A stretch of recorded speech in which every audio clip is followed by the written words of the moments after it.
Sige, sige. Okay. Buka.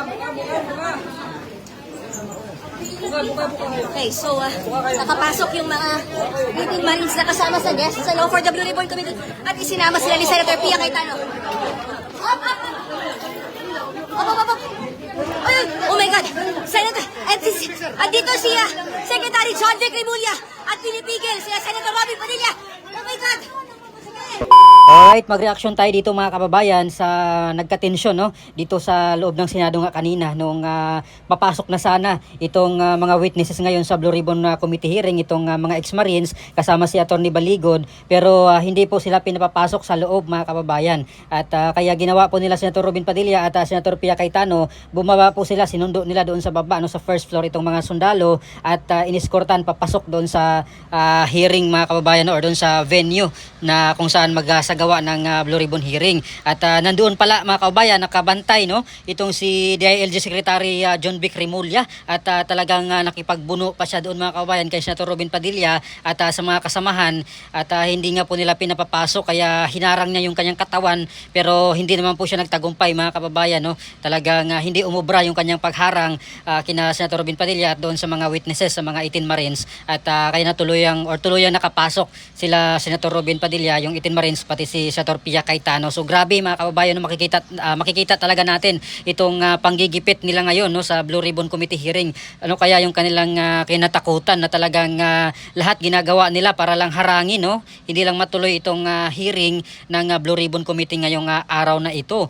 So talagang lantaran na itong panghaharas at pag-intimidate no, mga kababayan ng nasa kapangyarihan ngayon ay lahat na ginagamit na nila no, pati yung DILG talagang ginamit na nila para harangin no, para hindi matuloy yung hearing. At kung tutuusin talaga mga kababayan, yung DILG ay walang karapatan no, dahil co-equal branch po ang Senado sa executive mga kababayan. Mas mataas naman, di hamak itong institusyon ng Senado at talagang binoto ng mga milyon-milyong tao no, itong mga senador, pero bakit ganun-ganun na lang na hinaharas or hinaharang ng DILG mga kababayan. So dito talaga makita natin lantaran yung kanilang pang-aabuso no, sa kapangyarihan at talagang ginagamit nila lahat no, or ginagawa nila lahat para hindi matuloy itong hearing simula kahapon nung mabilisan nilang palitan no, itong si SP Cayetano, pero ayon sa batas hindi naman po talaga legal yung ginawa nilang mabilisang pagluklok kay Gatchalian, at ngayon ay nag-astang mas makapangyarihan pa kaysa Senate President mga kababayan no.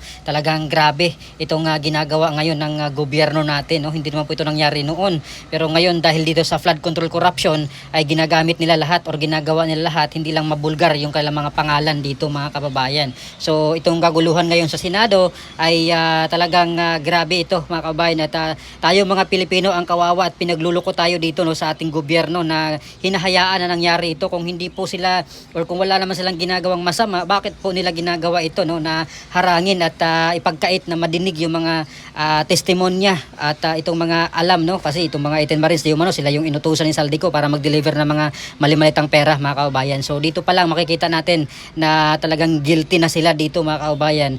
Simula pa lang nung pagtatakip nila doon sa Blue Ribbon noon, nung sila pa yung nakaupo, at ngayon nandito na yung 18 Marines na may pagkakataon ng magsalita sila, pero ganito yung ginagawa, hinaharas nila, hinaharangan. Mismo yung DILG Secretary ang humarang yung katawan niya dito mga kababayan, pero hindi po siya nagtagumpay dahil kahit malaki yung kanyang katawan ay hindi po umubra no.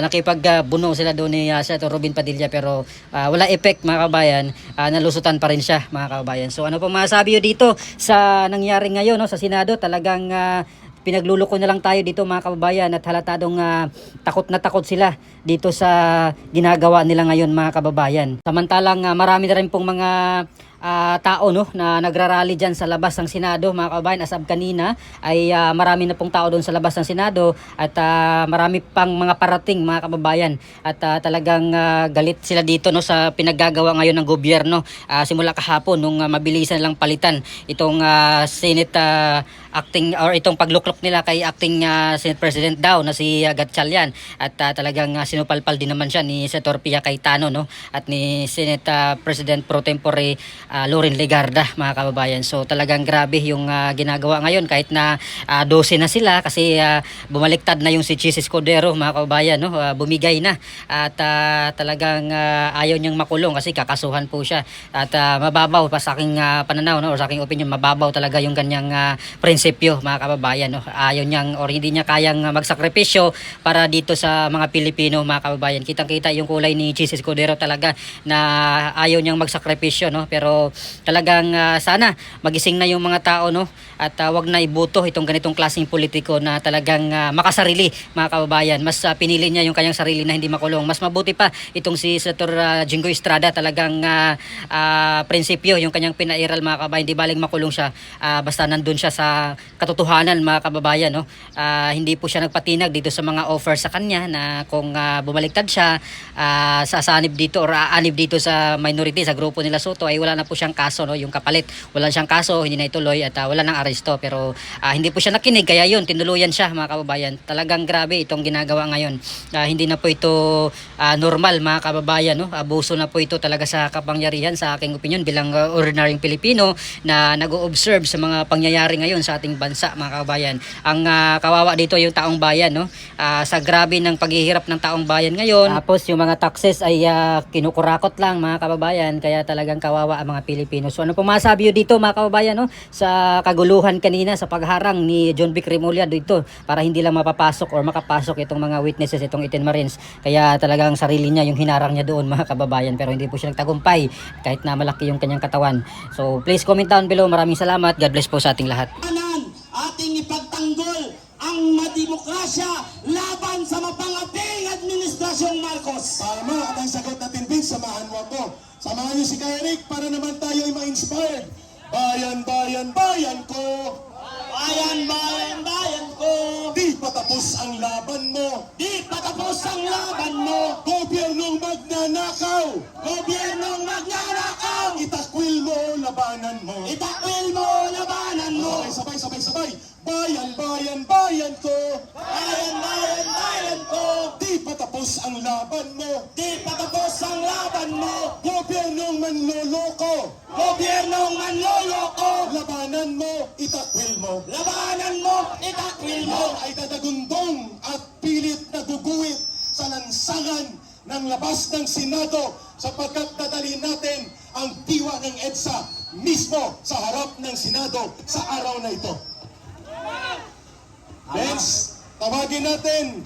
May tagapagsalita. Watawat ng ating bayan Ayun. na pinagtanggol ng ating mga naging hero ng ating panaging pambansang bayani upang manaig ang ating demokrasya ng ating bayan. Okay na, okay na? Okay, start it.